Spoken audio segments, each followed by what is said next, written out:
Ici Esperluette, bienvenue sur les ondes d'À toutes les unités, épisode 17.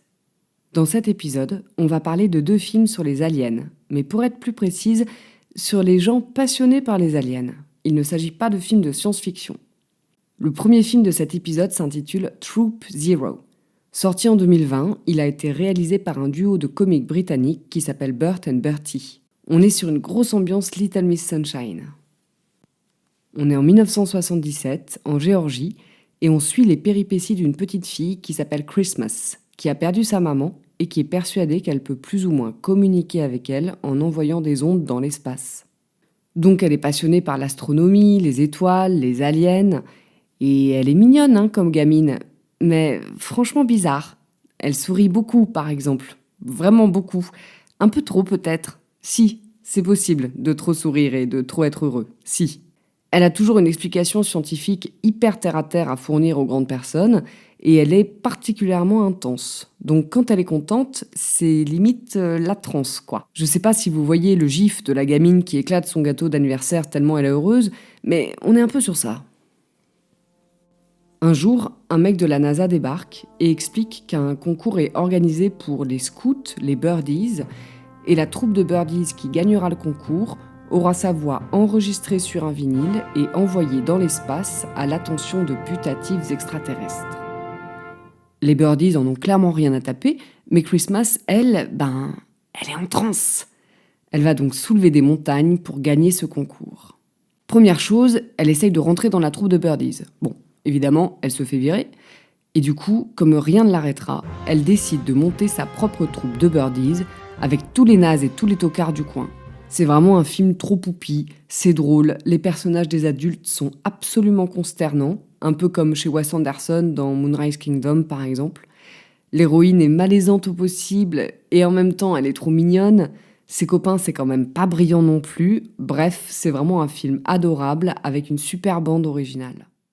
Le film a sûrement été plus pensé pour les enfants que Little Miss Sunshine, donc on peut trouver un côté un peu sirupeux, un peu cheesy, et en même temps, il est tellement choupi et loufoque que ça passe sans problème. Si vous avez le moral dans les chaussettes, ça vous le remontera en 1h30, voire en 12 minutes, parce que le début est vraiment glorieux, quoi.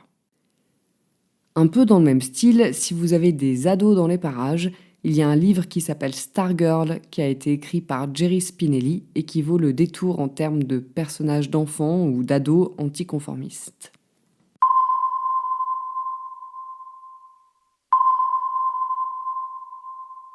Le second film de cet épisode s'intitule Mysterious Skin. C'est un film néerlando-américain sorti en 2004 avec Joseph Gordon-Levitt et réalisé par Greg Araki, dont vous pouvez dévorer la filmographie si vous aimez les univers un peu barrés. C'est l'histoire de 2 destins croisés, celui de Neil et de Brian, que l'on suit de leur enfance, genre de leurs 8 ans, à leurs 20 ans, et qui n'ont pour point commun, a priori, que de venir du même bled et d'avoir vaguement fait du baseball dans la même équipe. Brian raconte que quand il avait 8 ans, en 1981, il a zappé complet 5 heures de sa vie. Le trou noir. Il est là, en train de jouer au baseball, il pleut, et trou noir. Il reprend conscience 5 heures plus tard, avec son nez qui saigne. Mis à part cet épisode, il grandit avec sa grande sœur et ses parents qui sont à peu près affectueux, bien que fort occupés. Il a quand même des troubles, genre tomber dans les pommes, faire pipi au lit, Petit à petit, il comprend que ces troubles et ce trou noir de 5 heures dans son enfance s'expliquent par le simple fait qu'il a été enlevé par des extraterrestres. C'est pour ça tout ça. Donc évidemment, il se passionne pour les aliens et devient un peu obsédé, commence à fréquenter des gens qui, comme lui, sont persuadés qu'ils ont été enlevés par des extraterrestres, blablabla. Neil, quant à lui, est un très beau garçon qui comprend assez tôt dans sa vie qu'il est homosexuel parce qu'il a un crush énorme sur son coach de baseball, comme on peut en avoir quand on a 8 ans. Puis en plus, c'est super parce que le coach l'adore et ils passent beaucoup de temps ensemble et comme ce petit garçon est un peu livré à lui-même, sa maman est pas trop là, elle travaille, son papa a priori il fait pas partie du tableau. Puis la maison du coach est super aussi, il y a que des trucs pour les enfants. Des bonbons, des biscuits, des consoles de jeux trop cool. On voit aussi sa vie d'ado vers ses 15 ans, où là, il commence à se prostituer et de manière générale à cultiver un style de vie assez dark, les drogues, tout ça. Neil est un garçon assez poseur, assez content de lui. C'est donc un personnage peu sympathique et en même temps assez magnétique. Toute l'histoire du film consiste à découvrir le lien qui unit en fait Brian et Neil. Mysterious Skin est un film qui a beaucoup inspiré Xavier Dolan pour Les Amours imaginaires, donc si vous l'avez vu, vous repérerez sûrement les clins d'œil et les hommages qu'il a pu faire. C'est un film qui est très esthétique, avec beaucoup de jeux de symétrie et de réponses visuelles.